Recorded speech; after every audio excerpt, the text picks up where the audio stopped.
کے خلاف ظلم جاری، بول کے 3 فیملی ممبرز اغوا۔ 4 روز قبل بول کے فائنانس مینیجر محمد مالک کی رہائش گاہ کی بجلی بند کر کے حملہ کیا گیا۔ چادر اور 4 دیواری کا تقدس تار تار کر دیا گیا۔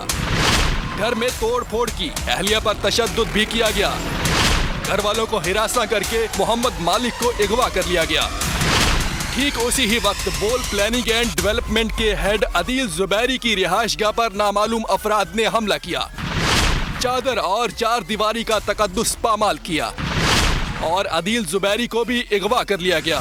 بول نے پولیس اور ایف آئی اے سے متعدد بار رابطہ کیا، جس کے ثبوت بول نیوز کے پاس موجود ہے۔ دونوں اداروں نے موقف دیا کہ ان کی حراست میں یہ دونوں افراد نہیں ہیں۔ 40 سے زائد روز گزرنے کے باوجود تاحال بول کے مارکیٹنگ ہیڈ آکاش رام کا بھی کچھ اتا پتا نہیں۔ آکاش کی والدہ شدت غم سے نڈال ہیں۔ رات گئے بول ہیڈ آفس کراچی پر پولیس نے غیر قانونی چھاپا مارا، گارڈز کو گولی مارنے کی دھمکی دی، صحافیوں کو ہراساں کیا گیا، خوف پھیلایا گیا۔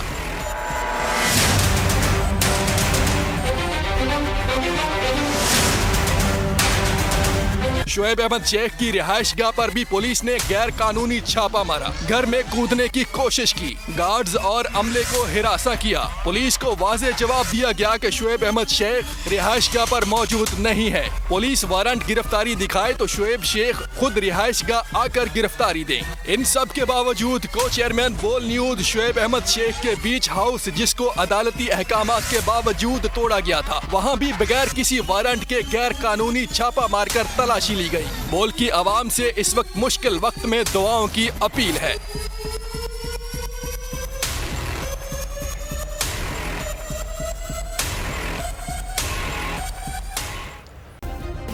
سبسکرائب کریں اور بیل دبائیں تاکہ کوئی خبر رہ نہ جائے۔